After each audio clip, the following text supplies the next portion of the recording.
Здраво на сите, добре дојдовте на уште едно видео на каналот Татунчо. Денес по трет пат, отприлика како што најавив на секои 2 години, мој драг гостин Пане Андов. Пане, добре дојде.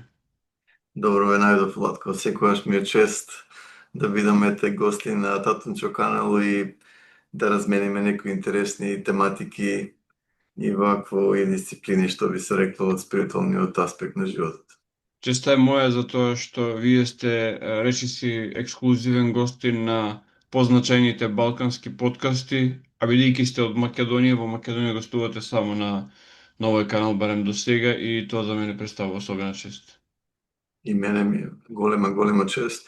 Се трудиме колку можеме, што би се рекло, сме активни на тоа поле, за да се прошират тие граници, што би се рекло, вако од спиритуалниот аспект, како што напоменав.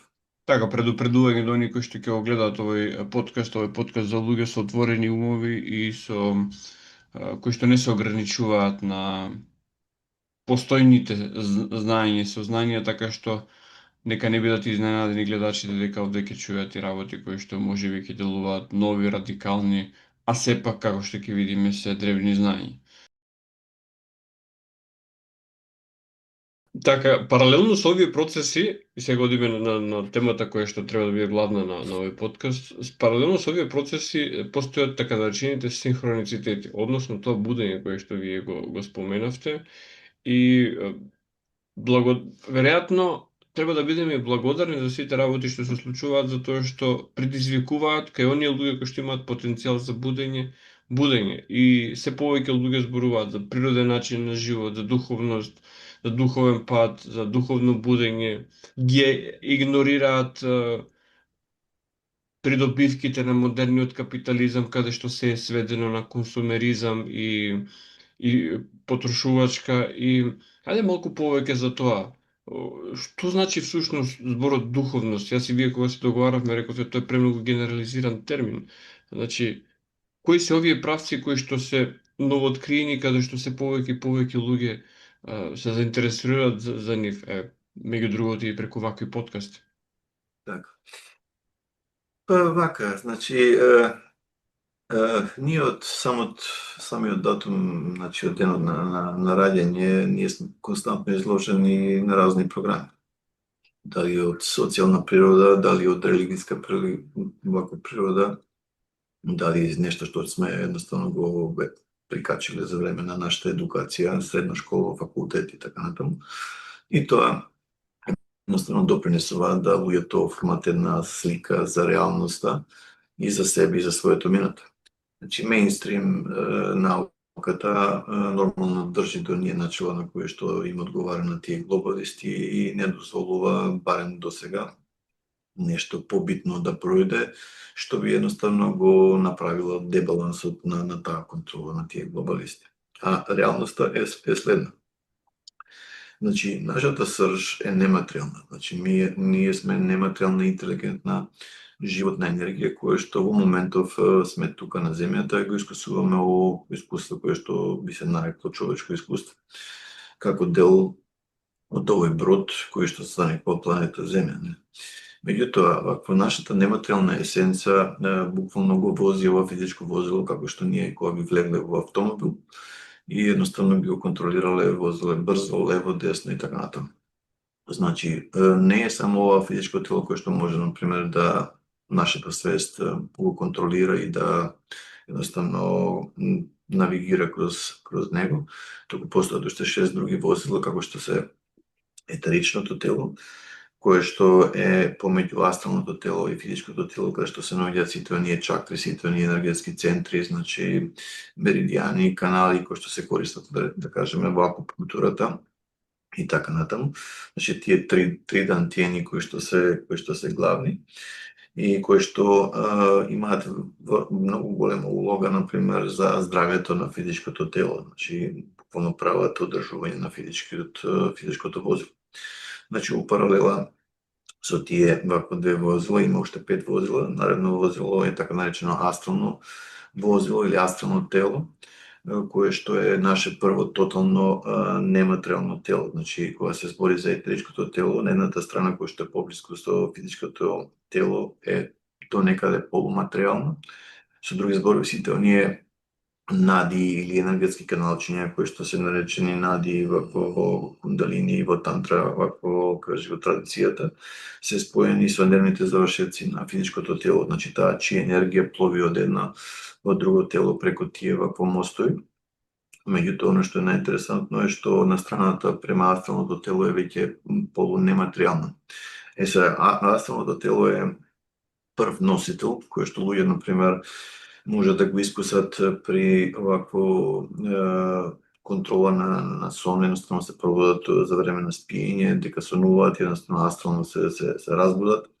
При парализа, например, на спиење, каде што ќе се разбудат во текот на ноќ и не можат физички да се померат, меѓутоа нешто се случи, астралното тело го напушти физичкото, едноставно може да се види тоа физичко тело како лежи доле, или не да Боже за време на сообраќајка, каде што астралното тело е испумпано надвор, може да го види телото, автомобилот што е или па на операциона сала. Значи, искуства блиски до смртта и така натаму. Меѓутоа, не завршува тука самата приказка, него дека понатаму имаме уште посуптилни возила кои што нашата свест може да им пристапи доколку дојде до солиден стадиум на будење. Сега тука веќе доаѓаме до она што вие го напоменавте, до кој степен тоа духовно будење вакво иде и што тоа всушност значи. Значи, во моје лично размислување, степенот на будење е вакво се остварува на пар фази. Значи, првата фаза е да се свати дека ние не сме вакво физички тело, дека ова се само возила и сето она што го гледаме во оваа физичка реалност е само дел од таа физичка реалност. Меѓутоа, нашата есенца, која што е нематеријална животна енергија, во нематеријална природа, значи може да има други реалности или да пристапи до други реалности. Прв чекор кој што е вакво, кажи го, битен е да се свати дека многу работи кои што ни се сервираат преку институциите, преку религијата или преку социјалниот вакво систем на одредена држава, често пати ги немаат сите одговори, него се само лимитиран вакво поглед на реалноста. И еднаш кога тоа ќе се случи, луѓето почнуваат да се прашуваат за се. Почнуваат да проверуваат, барат информации на алтернативните мрежи и така натаму. Меѓутоа, еднаш и кога тоа ќе едноставно ќе се засити, доаѓа до спознаја дека еден пат кој што е квалитетен, кој што е моќен, снажен, значи е потрагата према внатре. Значи, тука прв пат се соочуваат луѓето со така наречена состојба на медитација, каде што свеста успорува до тој степен да буквално почнува да ги слушнува внатрешните импулси. И од тука веќе доаѓа у контакт со таа така наречена чи енергија. Значи, таа чи енергија која што има два поларитета, значи јанг е позитивен поларитет и е негативен поларитет. Значи, се движи кроз тие меридијани, значи постојат 12 регуларни меридијани во етеричкото тело, кои што се поврзани со сите органи на физичкото тело и со сите зони на физичкото тело. И доколку има некоја блокада, нели, или нешто не функционира како треба, се ставаат иглици во акупунктурата, значи да се таа енергија повторно да се ослободи, за да може автоматски човекот, значи, повторно да добие добро здравје. Меѓутоа, во паралела со тие 12 меридијани има и 8 така наречени изворени меридијани, кои што се работи за така наречена специјална чи енергија, која што се произведува во дантиените. Значи, има 3 дантиена. Значи, еден се нарекува долен дантиен, кој што е во абдоменот, после среден дантиен во градите и горен дантиен, значи во самата глава. Значи, врз база колку чи енергија си има кондензирано во тие складишта на енергија, значи може да се користи таа специјална чи енергија за одредени вакви ствари. Значи, тоа е веќе малце подлабок чекор на будење. Потоа, еднаш кога тоа ќе се случи, следниот чекор на будење е едноставно да се употреби тоа знаење и, да речеме, deep in медитација, на потполна релаксација, за да може да се влезе во вибрацијска состојба. Значи, вибрацијска состојба, тоа е фактички состојба на парализа на спиење, каде што свеста е потполно будна, Ајде малку меѓутоа повеќе да го објасниме ова, затоа што многу луѓе, вклучително и јас, го имам доживеано тоа парализа во сонот. Веројатно е спонтана состојба која што секој нормален човек е доживува и многу луѓе се исплашени од тоа. Ајде да го објасниме малце повеќе зошто всушност нема потреба од страв.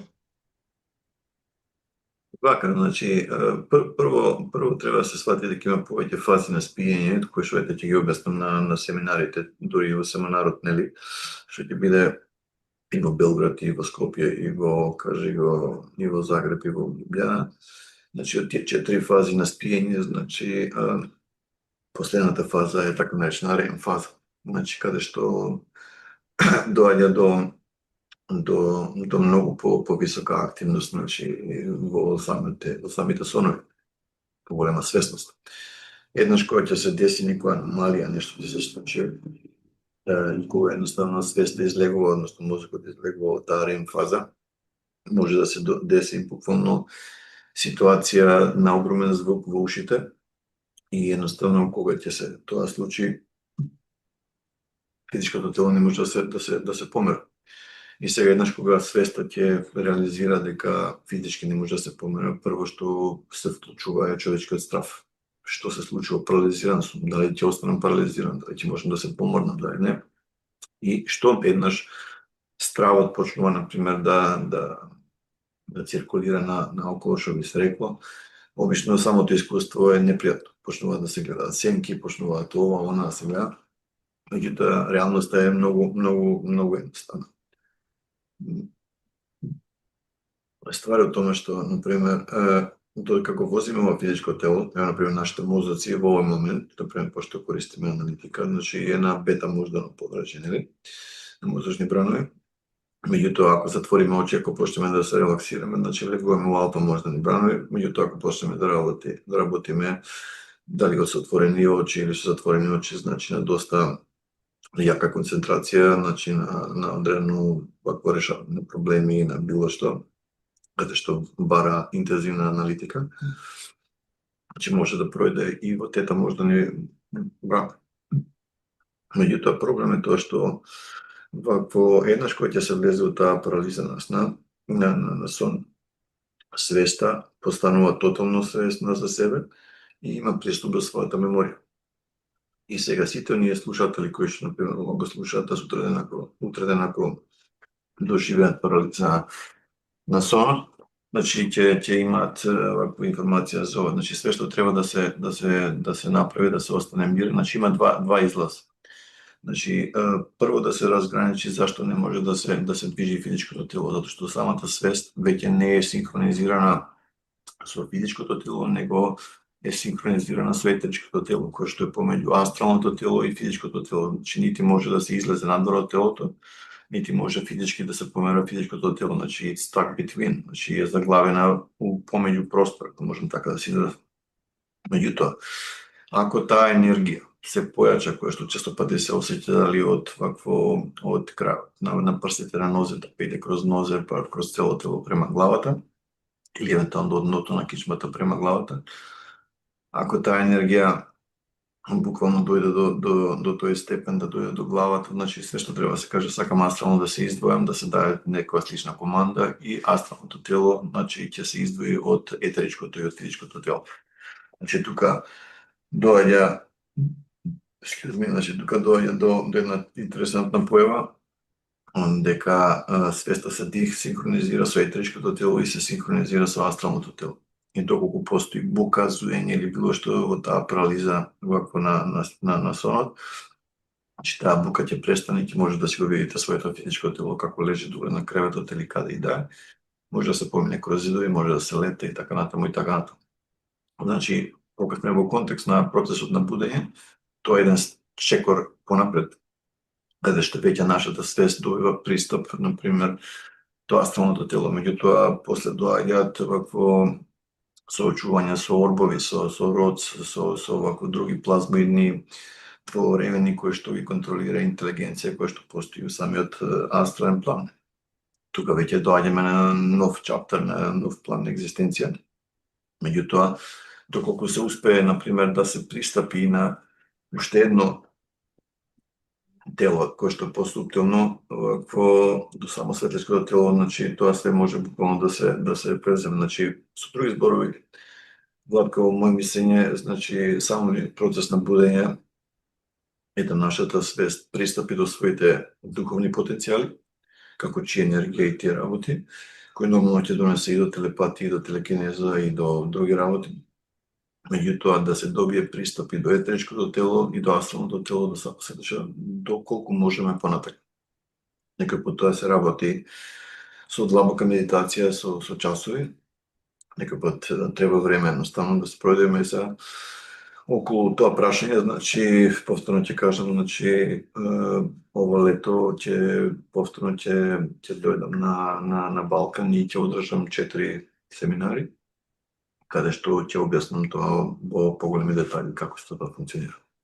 Така, сега, предпоставам многу луѓе ќе се запрашаат, бидејќи и интернетот и сите оние кои што се интересираат за ова е преплавен, значи интернетот со вакви информации, а тоа е опасности при астрална проекција. Значи, предпоставам дека како и физичкиот свет, и тој свет има и добронамерни ентитети и злонамерни ентитети, или, еве, зборувајќи со религиозниот вокабулар, предпоставам дека има и демонски и ангелски ентитети.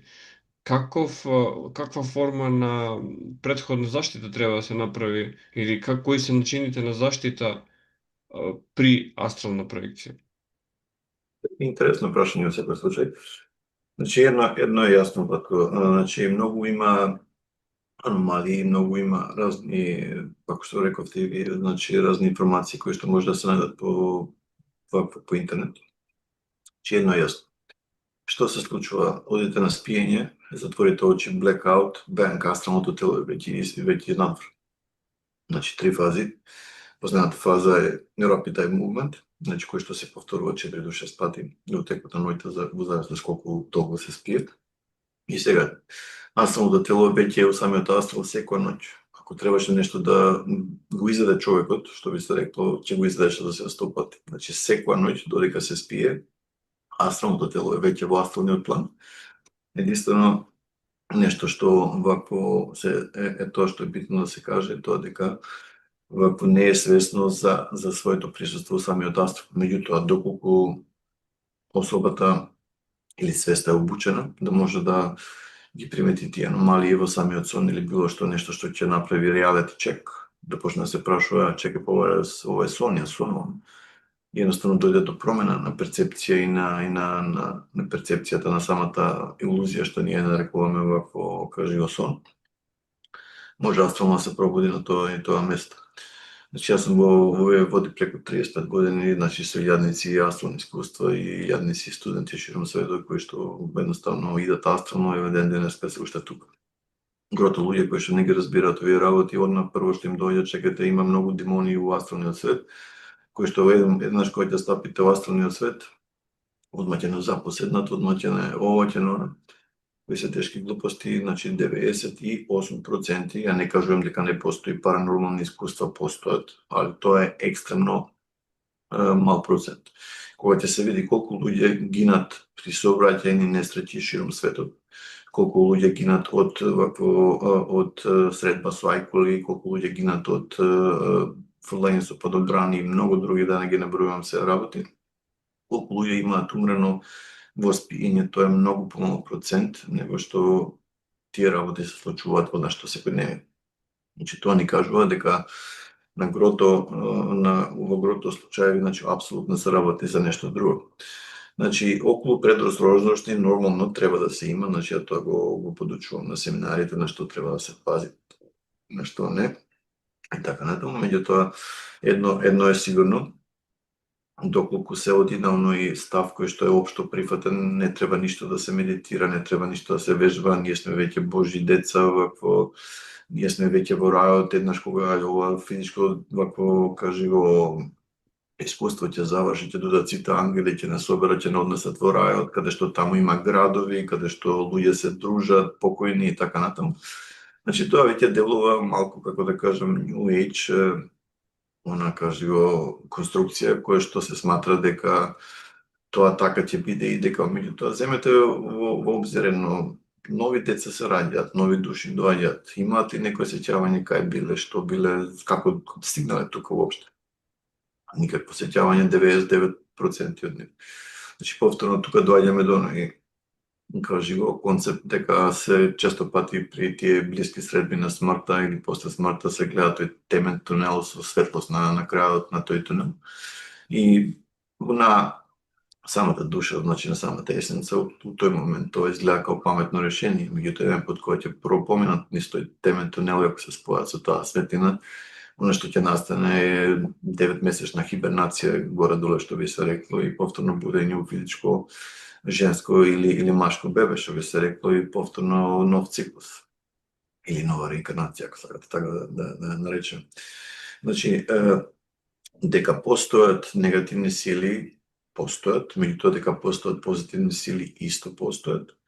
Дали постои нешто паранормално околу тоа? Постои. Дали работите можат да тргнат во непријатен колосек? Можат, многу ретко, но можат. Меѓутоа, убаво доколку се следат нормативите, началата, инструкциите кои што се дадени. Значи, не верувам дека нешто лошо некого би му се случило, значи од астрални патувања. Меѓутоа, оно што во паралела ќе се случи, видиците на разматрање ќе се прошират и таа особа ќе има многу поголем увид за својот спиритуален, вакво каживо, пат и спиритуална реалност која што не може да се види само во физичко тело.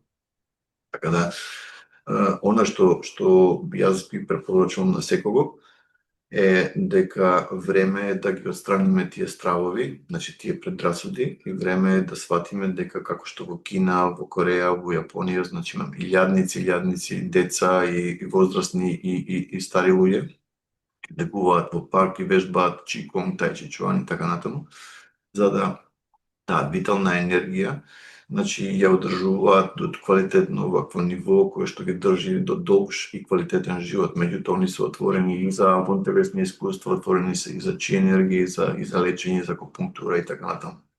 Меѓутоа, како што кажав, она што мене лично ме радува е тоа што процентот на луѓе кои што се будат расте секојдневно.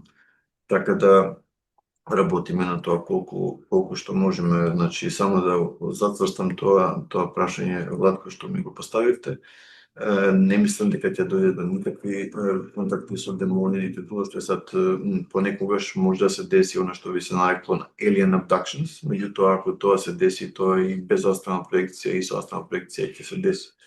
Значи одреден број на луѓе имаат контакти со некои воземски цивилизации кои што некои се позитивни, некои не се.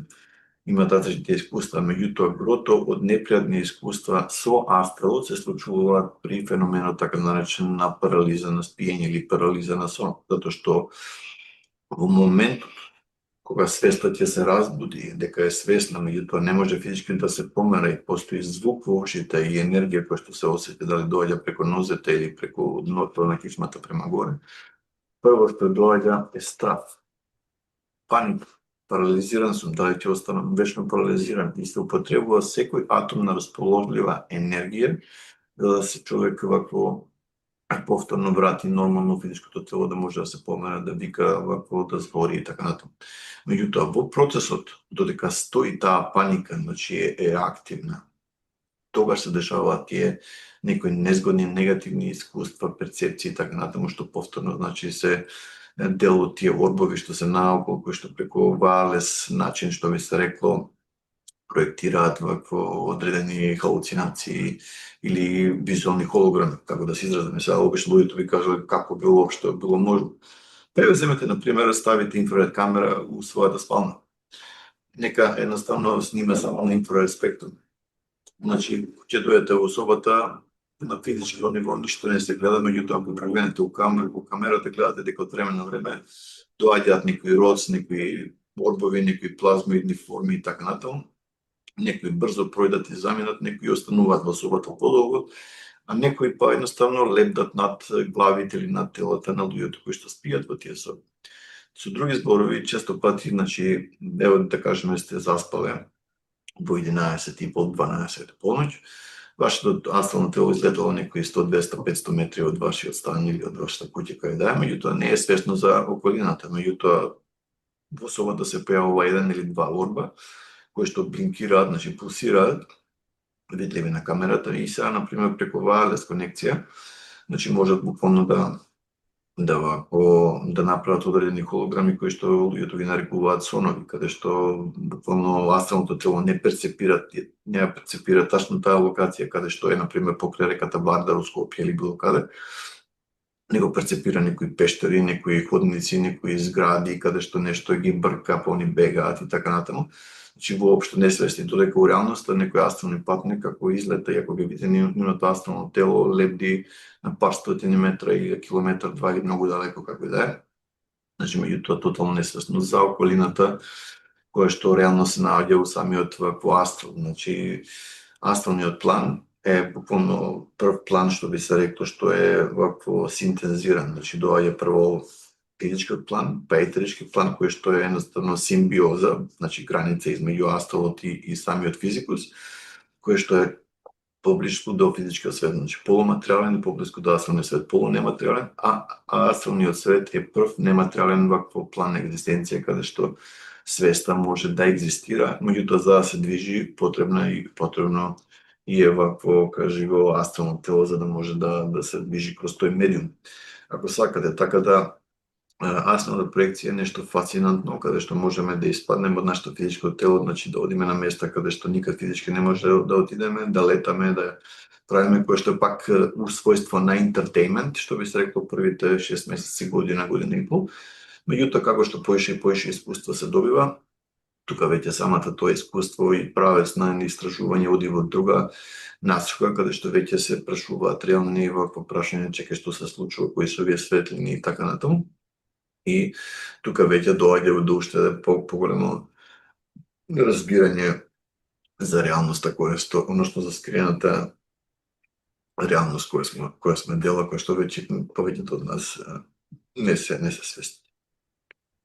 Зошто за овие теми класичната религија, особено големите монотеистички религии имаат голем отпор и ги класифицираат како секташтво, како сатанизам, како опасни работи, а ете, вие ништо од ова опасно не нагласивте, напротив, зборуваме за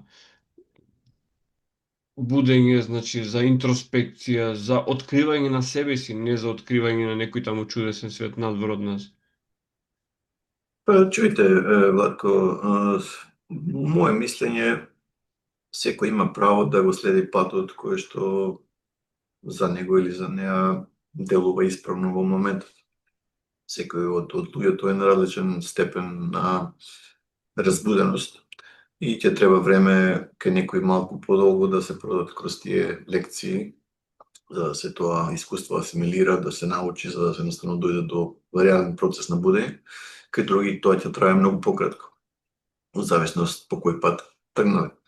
Значи, самата религијска основа е буквално, мислам сега да не навлегуваме предалеку од тоа, ако веќе идеме код тие тајни општества, Ватикан што прави позади сцена и така натаму, гледаме дека грото од тие религијски институции се само со една сврха, едноставно за експлоатација и за контрола на широките маси, народни маси. Додека у реалноста едноставно не нудат никакви конкретни решенија, нити смерници што понатаму. Нормално, секогаш е добро да се биде позитивен, значи да се биде искрен, да се прави добро, да се помогне на сите колку што е можно. Значи, апсолутно, по мене, да би се следиле сите религии, едноставно едно правило е сасвим доволно. Не ми го прави оно што јас не би сакал, тоа што ти не би сакал, јас да ти го направам.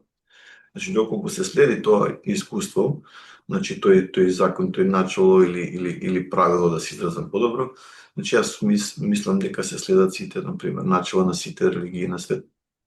Меѓутоа, тоа делува до одреден степен. Меѓутоа, за да се дојде до некој процес на будење на кој што веќе разговаравме, потребна е култивизација. Значи, потребно е вежбање на себе, значи години например, на медитација, значи на пранајама, на дишење, на гонтелесни искуства, значи каде што таа чи енергија ќе се појача до тој степен, каде што можеме да се помогнеме на нас и на другите до голем степен. Така да, она што мислам дека ќе се случи у наредните декади што престојуваат е дека све повеќе и повеќе луѓе ќе тргнат по тој пат, бидејќи самата таа вакво, како да кажам, завеса на измама, каде што грото од тие вакво, кажи го, религиски аспекти се поставени, ќе се распад. Едноставно, неминовно е да се дојде до правата информација, пошто не може да се држи човештвото у тотална контрола и амнезија вечно.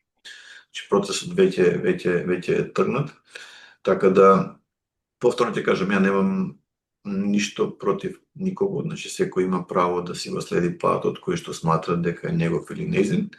Меѓутоа, моја лична перспектива, моја лично мислење е дека доколку во срцето е чистина и љубов, значи добронамерност кон себе и кон сите битија универзумот, и доколку упорно се работи, ја не гледам ништо лошо во тоа. Рековте дека при процесот на смрт се случува поминување низ тој темен тунел и на некој начин се случува бришење на меморијата. И кога се инкарнираме повторно, доаѓаме како еден вид на табула раза.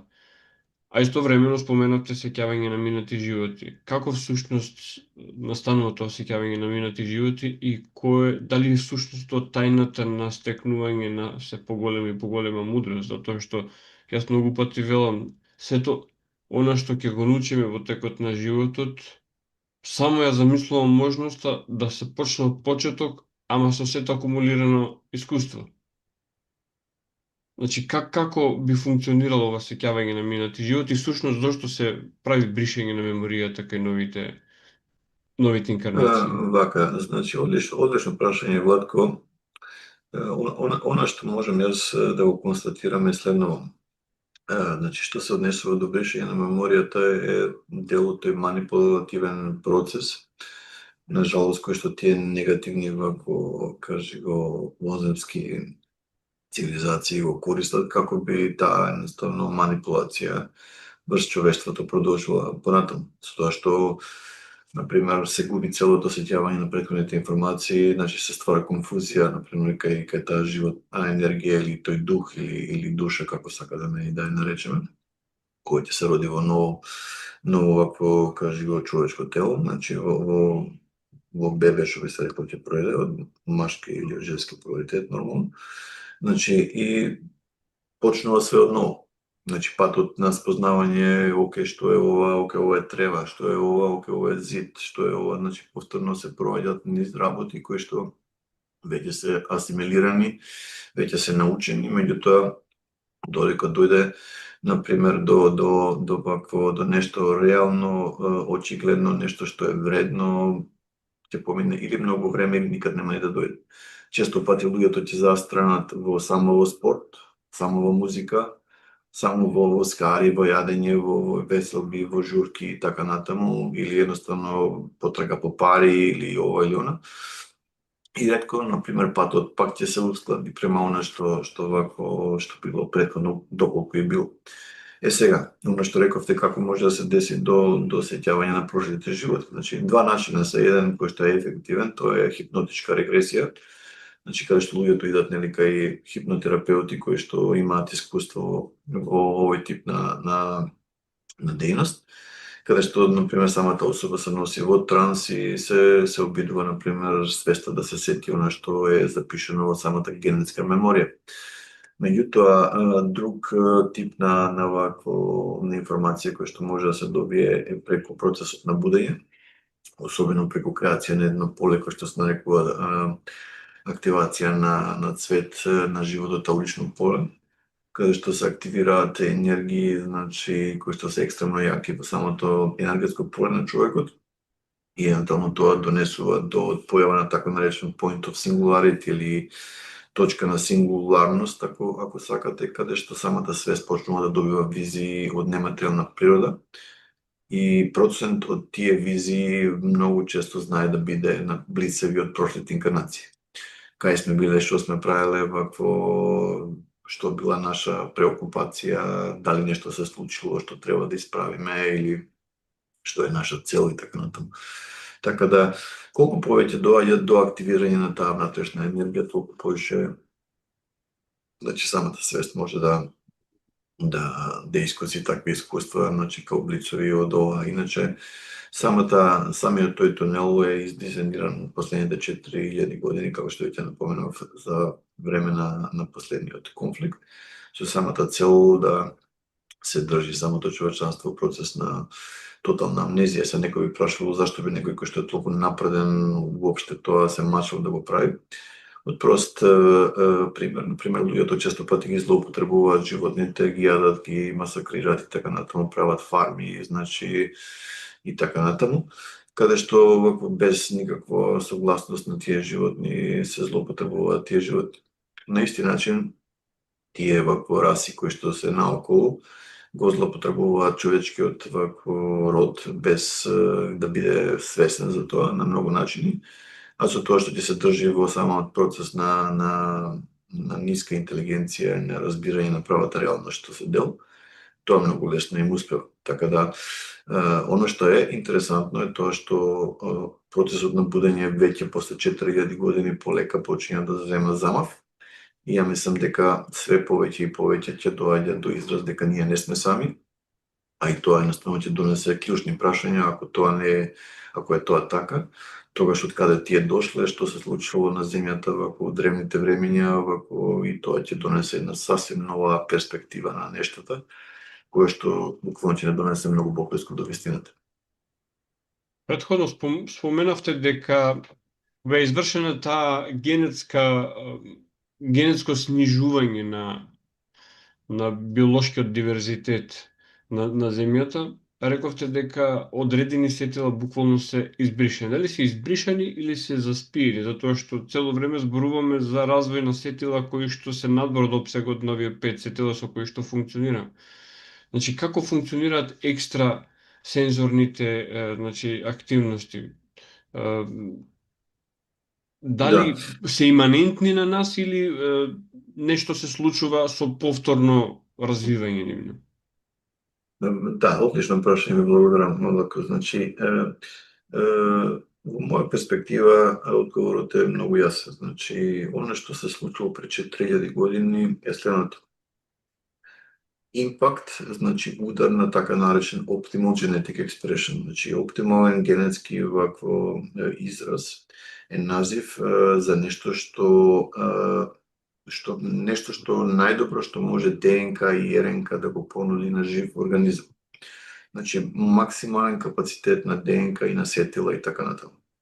Меѓутоа, пред 4000 години, значи, направена е таква, буквално, како да кажем, таков импакт на човечанството, што радиација е употребена да би се дошло до генетска мутација, каде што тој оптимален генетски израз е бил намален само на минимум, значи 5 сетила инпут и тотална амнезија за заминатите како да кажем инкарнација. Меѓутоа, тотално се сложувам со вас, тие не се трајно избришани. Значи, тие секој пат без разлика што доаѓа до рециклажа, например, човек се роди, го заврши својот живот 60, 70, 80, 100 години повеќе колку и да е секој со својот, пат дојде од таа страна, ги види, например, родбините, роднини како се грижат, плачат и така натаму, покушава да им каже дека окей, меѓутоа никој не може да го види. Значи, доаѓа до погреб и автоматски таа душа мора да отиде некаде. И евентуално ќе дојде до ситуација да у самиот астрален амбиент му се постане видлив, значи, темен тунел, каде што е буквално светлина на крајот од тунелот. И во целата таа прилика, значи, таа му изгледа како пријатна солуција, значи, каде што еднаш кога ќе го помене тој темен тунел, значи, доаѓа до буквално, како да кажам, влез во одредена сфера на репрограмирање и на буквално форматирање, ако можам така да се изразам, каде што сите сеќавања се активно избришани, меѓутоа не се тотално избришани, туку се уште ќе останат во дел на таа аура, која што еднаш кога ќе се спои со тоа мало бебе, и вакви ќе оствори, значи, аурички образец, ако можам така да се изразам, значи ќе останат впишани у таа вакво, кажи го, генетика. Значи, оно што е многу битно да се разбере е дека како што самата таа внатрешна сила ќе почне да се буди, дали преку медитација, дали преку чиконг, дали преку тајчи, дали преку йога пранајама, што и да се едноставно да се тргне, ако се, например, стигне до солидни резултати. Значи, се повеќе и повеќе тие вакво, кажи го, сетила ќе се појачаат и ќе се појави едноставно функционирање на така наречено шесто сетило. Значи, шестото сетило е врзано со горниот дантиен и со таа така наречена кристална палата. Значи, може би за да луѓето разберат малце повеќе, во самиот мозок, значи, постојат 4 шуплини. Значи, 2 шуплини се наречени lateral ventricles, значи латерални вакви као шуплини, каде што таа кичмена мождина се оригинално произведува. После имаме една трета шуплина која што е поврзана за епифизата, хипофизата, таламусот и хипоталамусот, и една четврта шуплина која што е врзана за кичмениот столб. Кроз сите тие, значи, кружи вакво, кажи го, таа енергија што би се рекло циркулира. Меѓутоа, оно што е најбитно е тоа дека во самата пинелна жлезда постојат кристали, дека еднаш кога ќе почне да се употребува правилна пранајама или, например, преку Шаолин традицијата, значи и таоистичка традиција, значи така наречена микрокосмичка орбита, каде што на прав начин, например, се употребува дишењето и да се придвижи таа кичмена мождина на многу побрз начин. Еднаш кога ќе дојде, например, до самиот мозок, прави по автоматизам, значи промена на притисокот во самиот мозок. Доколку се знае што понатаму како се задржи, како кажи го, самиот здив, која концентрација да се направи, каде пресинг да се направи, доаѓа до активирање, до осцилација на тие микрокристали во самата вакво епифиза, во пинелната жлезда, и автоматски штом тоа се деси, значи тоа вибрирање значи се воспоставуваат правите односи, значи хормонални и неуротрансмитерски односи, значи во самиот мозок, и доаѓа до појава на диметилтриптамин или DMT, биохемиски вакво компаунд. Значи, еднаш кога DMT ќе се појави во мозокот, значи само да се разграничиме, не се појавува во пинелната жлезда, вакво во епифизата, него се појавува во самата кристална палата, вакво како резултат на одредени действија, и тука доаѓа до промена на перцепцијата. Значи, кај човек кој што буквално нема ништо од ова, кој ќе затвори очи, е темница, и просторот помеѓу точката на обзервација и самиот ментален екран или астрална мембрана, како и да ја наречеме, значи е многу мал, значи неколку сантиметри, ништо посебно не се случува. Меѓутоа, ако под некој услов, значи се научи правилното дишење, правилното користење на таа чи енергија, значи доаѓа до промена на притисок во интеркраниалниот регион на мозокот, и потоа во самата кристална палата, значи се прави промена од нормална перцепција во екстрасензорна перцепција, каде што се активира таа астрална мембрана или тој ментален екран, и почнеме да добиваме визии. Некој пат ќе можеме да гледаме со затворени очи, така натаму. Значи, со други зборови, се активира едно ново чуло, кое што пред тоа не било возможно преку тие 5 основни чула. Па како понатаму се иде, например, кажи го, со други работи, со телекинеза, например, со левитација, со астрална проекција, значи тоа има екстра перформанси кои што допунски доаѓаат, да кажеме, вакво до израз еднаш кога таа внатрешна енергија ќе се покрене. Значи, еднаш кога ќе се покрене, потенцијалите се неограничени.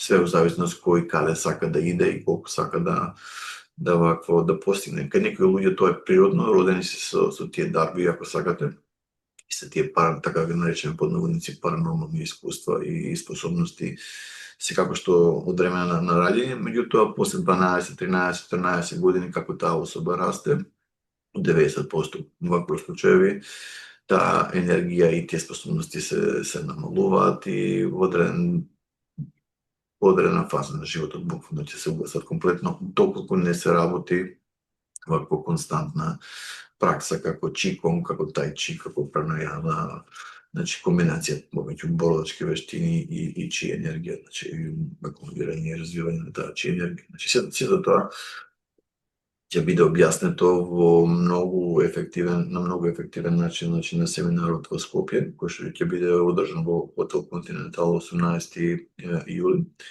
Така да каде што луѓето ќе им буквално објаснам на кој начин треба да се влезе во медитација, на што треба да се концентрираат, како треба да се дише и така натаму, за да нешто што треба можеби години и години пракса се сведе на некој, да кажеме, релативен временски период да би ги стигнали ефективно. Значи, со други зборови, ако се работи погрешна пракса, може да трае и години, а ништо да не се постигне. Меѓутоа, ако се работат правите техники, ефективни вакви техники, доаѓа до реални резултати за одредено брзо време. Значи, во зависност што тачно се работи. Значи, прво е да се оформат тие дантиени, пошто човекот не се раѓа со дантиени, се раѓа со мембрани. Значи, не постои дантиен во етеричкото тело. Значи, за да се тој дантиен во оформи, треба да се научи да се дише на одреден начин, па да се појави прво вибрации таму, па да се појави топлина, па врелина, па неподнослива врелина, па да се употреби сила на волја да се компресира и тука се ствара некој вид на густина или fullness. Значи, тоа е јанк енергија која што треба, например, да се синтезира, да таа мембрана појача, се учврсти, значи се стврдне и добие вакво, кажи го, квалитет на така наречен дантиен.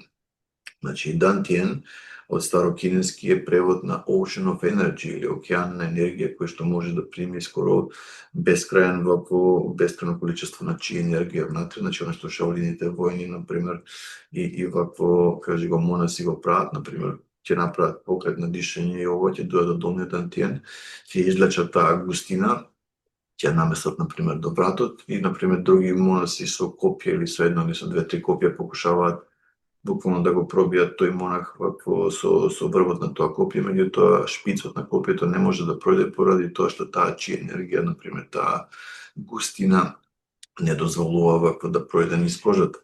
Еднаш кога они ќе ги трнат копјата, значи монахот повторно прави движење со рацете и дишење и ја враќа таа густина, значи во тој долен дантиен кој што е сторич, значи, како да кажем, буквално место каде што се држи таа чи енергија. Сите тие работи ќе бидат објаснети како се вежба и како да се стигне јасно на проекција, значи ефективно при спиење или од буквално нулта позиција, како се тотално будна состојба, да се влезе во многу длабока релаксација и потоа во транс и после да се искористи, например, таа фреквенција во мозокот и да се влезе во вибрацијска состојба и оттаму да се напушти физичкото тело под потполна војна.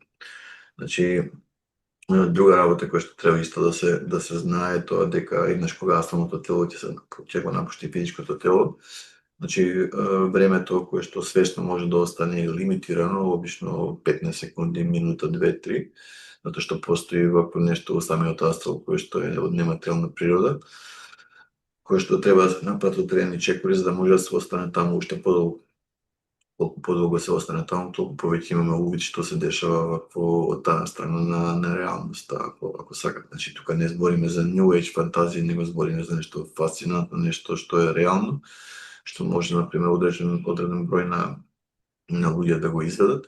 И колку повише, например, колку повеќе поголем е тој број на тие луѓе кои што се способни тоа да го направат, толку повеќе тие информации ќе кружат, ќе едноставно ќе дојдеме ситуација да на помладите генерации оставиме некои квалитетни информации кои што они понатаму ќе го продолжат тој процес на будење на уште по-добро и по-квалитетно ниво. Мала, да речеме, сугестија за луѓето кои што ќе имаат деца кои што го имаат тој природен талент, или луѓе кои што кај себе го гледаат тој природен талент, да не го потиснуваат, да не го сметаат како проклество, туку како вистински благослов на кој што треба да се работи. Апсолутно, апсолутно. Како што рековме, значи се во зависност кој како, каде се родил, какви програми, на какви програми бил изложен, и едноставно такви сваќања има и секога дете ќе се роди у таква фамилија, некои ќе го осмерат у позитивен правец, или со тоа ќе се развие и ќе биде сасвим окей. За други едноставно тоа ќе биде проклество, што би се рекло, и ќе гледаат да го угушат колку може. Така да, тотално се сложувам со вас, треба да се даде шанса и ако не се способни луѓето да се справат со самото тоа, да побараат адекватна помош од луѓе кои што го практицираат, имаат познавање во тие вештини, во тие тематики, но да го усмерат тоа дете што се рекла во прав смер. Болестите и лекувањето се една вечна тема. Особено се тема која што последниве 150 на години откако новата фармакологија базирана на петрохемија е во мода, која што исфрли буквално се што значи природно лекување, а овде договарајќи се за подкастот, вие ми спомнувате за самоизлекување, предпоставувам зборуваме и за пласебо ефекти и слични работи. Ајде првин да дефинираме што е болеста и како всушност ние можеме да влијаеме на самоизлекување. Така, па чујте, значи, она што се однесува до природни болести може да имат многу ако извори. Неправилен начин на исхрана, број 1, број 2, премногу алкохол, број 3, нефизичка вежба, значи, и пушење, значи, и така натаму. Значи, сето тоа може да дојде до буквално пореметување на тој енергетски баланс во самото етеричко тело, и кое што еднаш кој ќе се појави како енергетски баланс, нормално ќе се резултира на физичкиот аспект, значи на физичкото тело, значи доаѓа до проблеми со плуќата, проблеми со срцето и така натаму. Значи, едно е многу битно да се разбере дека треба да се спие доволно, значи често луѓе само спијат, да кажеме, 5 до 6 сати, значи ќе легнат многу касно и ќе станат до 6 бале за да одат на работа. Меѓутоа, недоволно време на спиење не може да самото тело да се обнови колку што треба, така да треба да се направи некој напор да барем 2 до 3 пати вако неделно се спие барем под, да кажеме, 8 до 9 часа. За да може тие, например, циклуси кои што ќе ги обяснам на самиот семинар, вакво да бидат ефективни. Значи, еден начин што се однесува до, например, земете прост пример, сте се исекле на прстот, тече, крвари, сте отишли на спиење, да кажеме, во 10 на вечер, се станале во 7 наутро. И кога го вадите фластерот, гледате дека раната е полузацелена. Значи, тој процес кој што додека сте биле активни, да кажеме, сте се исекли во 2 после пладне, а сте легле на спиење во 11, кога сте го отвориле тој завој, ништо посебно не е поздрав, значи не е заздравено. Меѓутоа, по некој чуден начин, кога сте легнале на спиење и сабале се станале во 7 сабале и сте го извадиле фластерот, гледате дека има драстична промена, дека нешто телото произвело некои процеси она за рехабилитација, значи за исправување, например, на тие, како да кажеме, аномалии кои што самата РНК, значи она што всушност се случува, самата РНК, која што е као месенџер РНК, значи иде по целото тело и гледа каде има здравствени аномалии, и еднаш кога ќе детектира, значи дава сигнал до самата ДНК, и самата ДНК, значи ги прави самите инструкции да правите ензими и така натаму, значи за да не навлегуваме таа биолошка во кажива област, ги правите тие биохемиски вакво соединени и така натаму, кои што делуваат, например, да телото се реанимира, значи да се рехабилитира, да оздрави, со други зборови. Значи тоа е еден аспект. Друг аспект е, например, некои здравствени аномалии се веќе долго време, значи со години, и се едноставно човекот си има помирено со нив дека тоа е као здравствена аномалија и со тоа треба да се живее. Меѓутоа, Класичните хронични болести, нели? Нешто што нема излекување, туку треба само да се држи на терапија. Баш така. Баш така. Така да, че сам момент. Значи, она што сакам да го кажам е следното, дека за да се направи некоја промена во позитивен смисол, значи треба да се научи да се медитира. Значи треба да се научи како да се контролира таа енергија и како да се употребат мантри или звук. Значи секој орган во човечкото тело има одреден звук, значи кој што афектира на него на позитивен начин. Значи тоа ќе исто биде објаснет на семинарот, за тоа што еднаш кога ќе се направи таа мантра, тој звук, значи тој звук буквално го вибрира тој орган на одреден начин и го доведува до енергетски баланс. Значи во самата Шаолин традиција и во таоистичка традиција, значи главен аспект е даден на тоа дека доколку постои енергетски баланс во етеричкото тело и во самото енергетско тело, вакво, значи енергетската обвивка околу човекот, нити една болест не може да биде катастрофална, значи се да тој ќе се сузбие. Значи на самиот семинар ќе дадам патограс на каде, која, например, релација на јанг и јин треба да се воспостави, лево раме, десно раме, колено и така натаму. Да се воспоставува, например, тој баланс. Значи, во зависност од тоа колку добро се работи, значи, со тек на време за пар месеци доаѓа до драстична позитивна промена.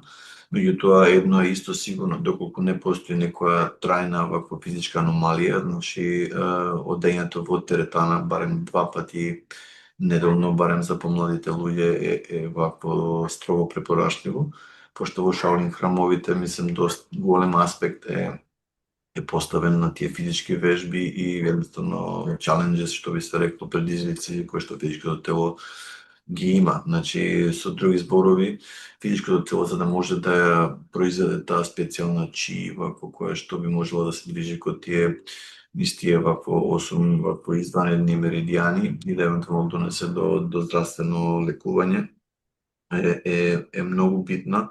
Е многу битно, например, да физичкото тело го има здрав нервен систем, значи доволно мускулатура и буквално, како да кажем, трансфер на таа чи енергија помеѓу физичкото тело и етеричкото тело. Така да, што се однесува до само излекување, еден многу конструктивен пристап на тоа поле ќе биде даден на самиот семинар. Така и при крај би сакал да ве прашам за remote viewing или за гледање на далечина, затоа што е техника за која што имам слушано дека најголемите разузнавачки служби на Советскиот сојуз и на Америка во времето на студената војна, значи вложувале сериозни средства во проучување на овие феномени и на имплементирање за наблюдување на непријателот, како функционира и зошто еден обичен човек, значи кој што не е шпион, кој што не е разузнавач, има корисно дејство на поседување на оваа техника. Еве, јас би сакал да прашам малку и за етичкиот дел, значи кога можеме да гледаме на растојание, што смееме, што не смееме да гледаме, нели, затоа што навлегуваме, нели, во сферата и на приватноста во случајот. Така. Ве разбирам, значи јасно е едно дека колку повеќе луѓе имаат на располагање она што ви го класифициравте како гледање на далечина или remote viewing, значи толку они можат да пристапат повеќе, например, на други локации на планетава. Значи јасно е едно дека сите оние, да кажеме, структури на врвот на таа пирамида на мојта, ако сакате, значи прават све ученички само да би се смалил бројот на тие луѓе кои што се способни такво нешто да направат, да не би дошло до евентуално гледање на некои сензитивни вакво локации и активности кои што се чуваат позади таа сцена. Значи, не само бившиот вакво, кажи го, Советски сојуз преку бивше КГБ, што би се рекло, него и од америчка страна, например, преку ЦИА на времето. Значи, јасно имаат дадено да знае, како и преку FBI мемои, дека постоело и се уште постои интензивно истражување во поглед на ESP или екстрасензорна перцепција, од кој што под кое што потпаѓа и гледањето на далечина. Значи, во што се работи да таа астрална мембрана постане активна и врз база на тие визии каде што доаѓаат на таа астрална мембрана, значи се избере одреден континент, одредена локација или евентуално прецизни координати, да се види вакво тачно што постои, например, на тие координати. Сега, стварта е од томе што еднаш кога таа ќе се активира, прво луѓето не може да ги контролираат визиите кои што доаѓаат. Значи, затворите очи, центар на Скопје, остане 5-6-7 секунди, јасно као бел ден, се затеми таа слика за секунда, две, одеднаш оп, некоја слика од Куманово. И таа остане пар секунди, се изгуби, значи негде го однесе на Јадранско море или било каде, значи на друга локација и на пример многу е тешко во почетокот да се контролира, тој буквално како некој да ви отворил екран пред вашите затворени очи и некој ви прожектира, на пример, или ви пушта лайв камера од одредени места, локации на самата земја. Меѓутоа, ако се направат одредени протоколи кои што ќе ги објасниме, значи на семинарите, вако може да се направи промена на тоа, на random visions, што би се рекло, него да се едноставно добие инпут, визуален инпут од места кои што сакаме да ги наблюдуваме. И сега нормално самата тајна вакво, односно длабока држава веќе експериментира со тоа веќе долго време и да не навлегуваме у тоа предлабоко, меѓутоа, јас се сложим со вас, постојат организации кои што се дел од тие тајни проекти, кои што работат интензивно на набљудување на локации, например, у други држави и така натаму, преку процесот на ремонтирање. Колку книги имате напишано вие и каде всушност публиката може да ги набави тие книги? Така ви благодарам. Па вака, доста книги, вако 13 книги до сега имам напишано, од кои што само 4 се преведени на српско-хрватски јазик. Значи една се нарекува Изузетне мочи у људима, каде што имам објаснето нешто околу своите астрални искуства и контакт со неземленски цивилизации, ако сакате, која што е доста интересантна. Втора книга која што исто би сакал да ја покажам на гледачите се вика Димензионалне капје, која што е тотален прирачник за астрална проекција, значи од АДШ што им треба да би вакво некој кој што сака на пример да ја тренира таа вештина, вакво може да ги употреби тие напастви. Потоа будење клучно во земските вакво пораки. Има доста информации, например, за искуства со НЛО и така натаму, значи за други цивилизации во сончевиот систем. Меѓутоа, најбитно е доста има за правиот феномен за кругови во жито. И оно што е најбитно, инструкции, значи за правење на така наречена цвет на живота во лично поле. Значи каде што све е објаснето вакво чекор по чекор, како се тоа, например, се функционира, тоа исто и ќе го повежбаме и на самите семинари. И четвртата вакво книга се вика Будење на внатрешната сила, која што е исто практичен приручник, значи за длабока медитација, за работа со енергетски меридијани, значи за чија енергија и така натаму. Која што фасцинантна, значи книга, значи книгата може да се книгите може да се нарачаат преку psionic.course@gmail.com. Значи во овој момент само почитуваниот Милан Марич од Зајачар од Србија ги праќа книгите на Балкан. Така да ако некој е заинтересиран може тие книги да ги види или на самите Facebook ивенти има линкови или евентуално на мојот вебсайт puretranquilitypublishing.com. Ке ставиме и линкови во описот на ова видео, така што ќе може да бидат консултирани. Да. Па ако е во ред со вас, значи која би исто, значи дал уште 2-3 информации. Што се однесува, благодарам, значи за семинарот во Скопје, значи тој ќе се одржи на 18 јули во хотел Континентал во Скопје. Значи ќе бидат покриени теми како прогресивна медитација, значи гледање на далечина, чија енергија, астрална проекција, самоисцелување, значи активација на цвет на животот таурично поле и сето тоа во контекст на духовна трансформација на живото битие. Значи програмот ќе биде од 8:30 за бајле до негде околу вакво 5 часот после пладне. Така да целодневен програм, каде што веќе доста луѓе се пријавија, меѓутоа капацитетот на салата има само 50 на луѓе за овој тип на семинари, пошто ќе работиме и со длабоки, значи каде што се лежи во йога нидра позиција, каде што буквално ќе се тренираат, например, состојби кои што треба да се вежбат за постигање на астрална проекција.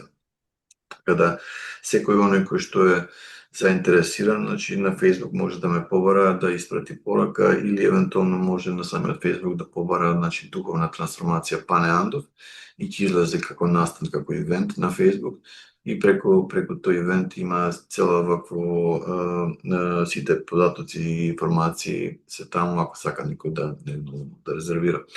Така да се надевам ова е четврти семинар кој што го работам на Балкан, значи во текот на годините, значи направив 3 семинара секоја година поред, па направив една пауза, така ова е четврти. И нормално како и секој друг, значи и за сите оние луѓе кои што ме следат и кои што ги вежбаат овие техники и вештини и така натаму. Значи секој пат има многу нови информации, нови техники вако кои што можат да ги процесираат и да ги вклучат во своето вежбање, така да секој е добро. Бидејќи овој канал има гледачи и од статокот од Балканот, слободно да ги најавиме и настаните кои што ќе бидат во другите градови. Така, значи во Белград ќе биде 27 јуни, значи во Белград Сити хотел, исто целодневен програм, потоа следниот ќе биде во Љубљана 5-7, значи 5 јули, во хотел Шератон, вакво Four Points во Љубљана и вакво уште еден семинар ќе се одржи во Загреб 12 јули во Хотел Интернешнл во Загреб, каде што вакво веќе има скоро 90 луѓе кои што се пријавени, така да голем интерес за овие техники, за овие вештини што ви се рекло, како и прошлите години, голем број на доктори, на луѓе кои што работат со борачки вештини веќе долго време, инструктори по јога и така натаму, кои што доаѓаат да размениме искуства и така натаму. Така да за секој оној кој што го интересираат овие области, мислам програмот е солидно спакуван и вакво визуелно и практично што би се рекло.